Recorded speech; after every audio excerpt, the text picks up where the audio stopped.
Thank you very much, Joseph. Yeah, 20 years is approaching, and as a lawyer by trade, I gave that profession up years ago because I wanted to write the laws rather than interpret them. I always say that there are many ways to change the world, and being in public service to the public, it's not the only way to change the world, but in my view, it's the surest way, and that's the path that I've chosen, and it's the path that you've chosen by a simple virtue of the fact that you're all here today trying to do the same thing that we all are, and that's just to make the world a better place. Can I pay my respects to the Gadigal of the Eora Nation and my respects to elders past, present and emerging, and acknowledge Aboriginal friends and colleagues who are with us today.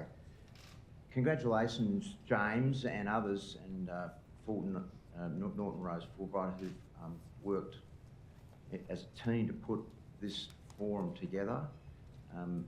There are many people who say that gatherings like this are just talk fest. Never subscribe to that theory. When you're in a body of work with modern slavery that's emerging now in respect of all of our responses to it and our greater understanding of it, getting together and sharing ideas, sharing lived experience is the surest way to make sure we beat a path to where we have to go. So congratulations and thank you for putting this together. I can see that you've got an amazing array of speakers and subject matters. I know that you've had an emotional morning this morning with Uncle Michael Whitty.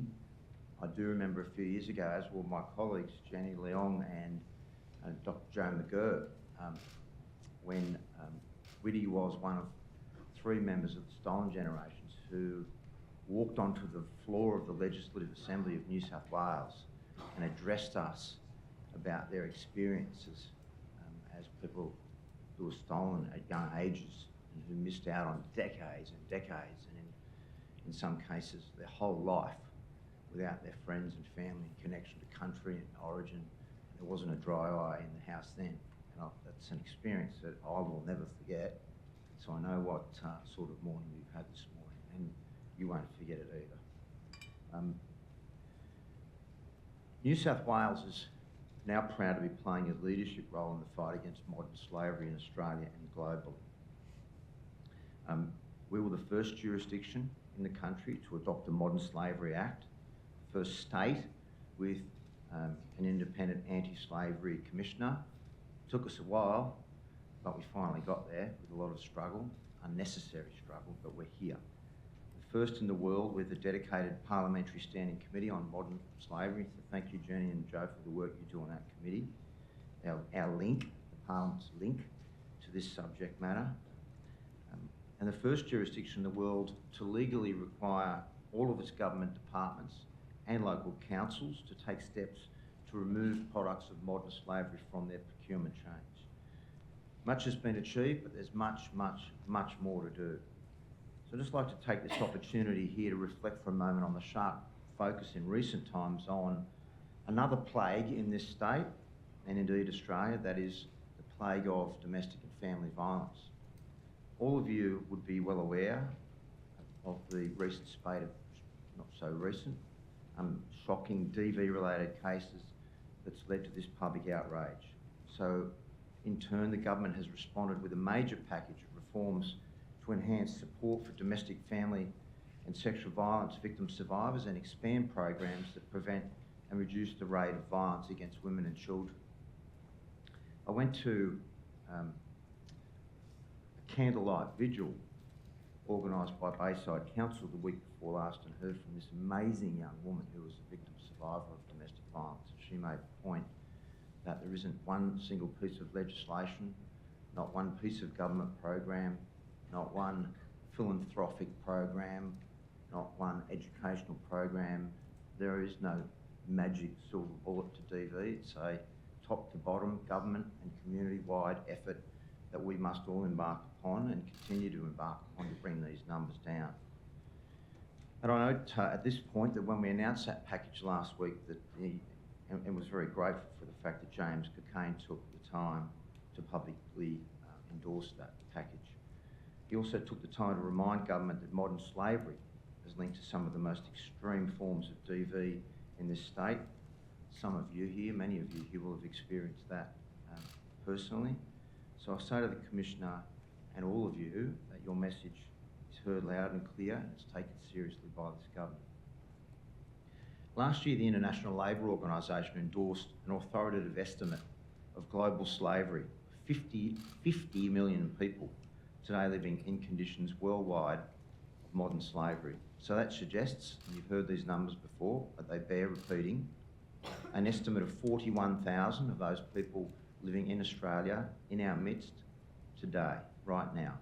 And that means, on estimates, 16,000 or so people in modern slavery in our midst, living and walking among us in New South Wales right now. However, last year there were fewer than 340 formal reports of modern slavery to the Australian Federal Police across the country. So there's a lot of work to do. We have to make it easier for people exposed to modern slavery to come forward. And we've also learned that people, even when they are experiencing modern slavery, may not understand or acknowledge that they are victims of modern slavery. In fact, I just referred a moment ago to that brave young lady who spoke to us at the vigil last week. She told us her story about when she turned 18 and became pregnant to her partner. He did everything he could to encourage her to abort the child, and she refused. So he took her away to live in a country town where she was suffering from a whole range of behaviours by him in relation to coercive control and domestic family violence. It was so extreme she didn't realise she was in that relationship, indeed cut herself off from her friends and her family who told her that she was suffering at his hands. She said for 13 years she lived in that relationship and did not realise that it was wrong. And after a 16-year struggle, she finally got away from him. DV, domestic and family violence, shares in that respect much in common with modern slavery. The fact is, on the flip side of it, that most people in Australia have no conception of modern slavery. Indeed, many people might have heard the phrase but wouldn't know very much about it. It's our job to make sure that increasingly they do. One of the reasons that the crime statistics that are kept so well by the Bureau of Crime Statistics and Research in New South Wales in relation to sexual assault and domestic violence is recording a savage uptick is in part, we think, and we don't know, and nor do they, but we think that a lot of that has to do with reporting.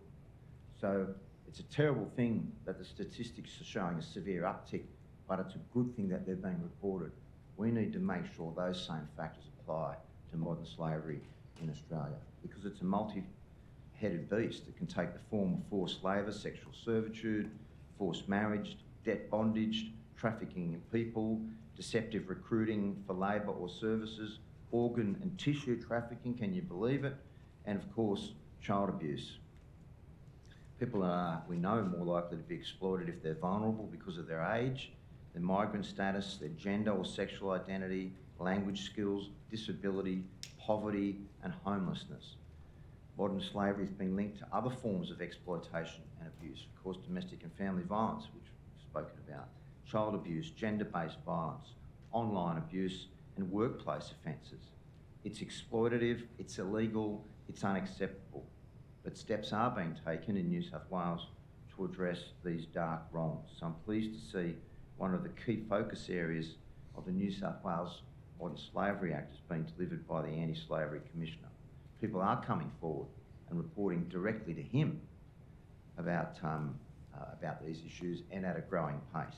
We hope that pace starts to bound, James, in many ways.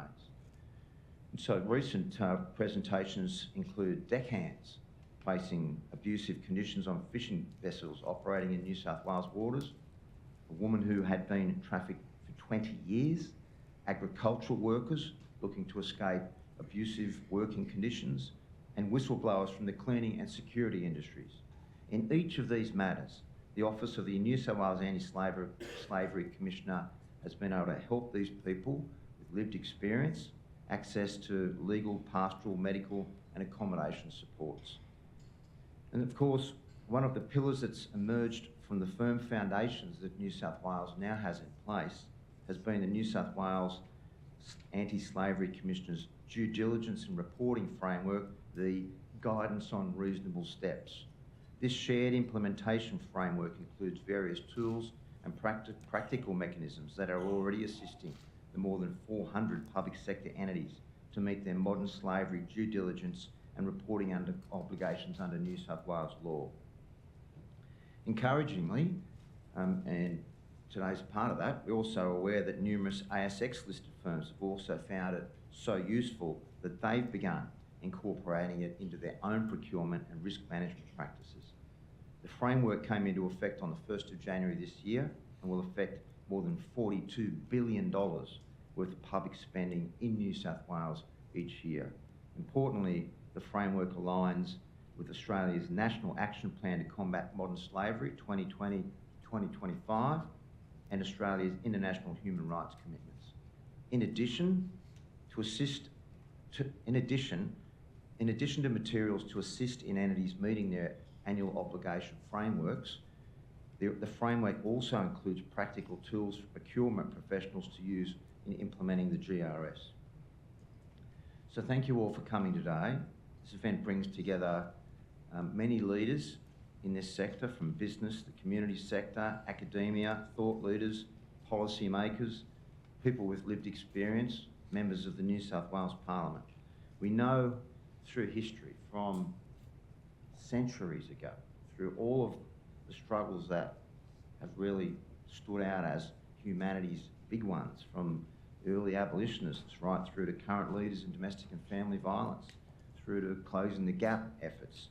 People with lived experience of issues that are addressed at the table lead to better outcomes, better policy, better practice, better services.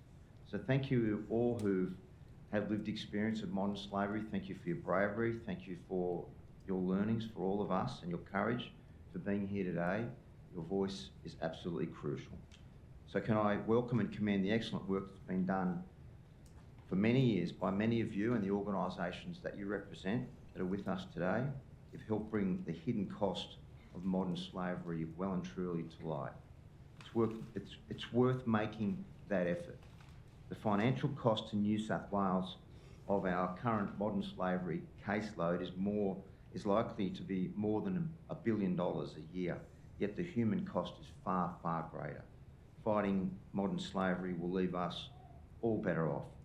As the celebrated poet, author and civil rights activist, the late Maya Angelou, famously said, "The truth is no one of us can be free until every one of us is free."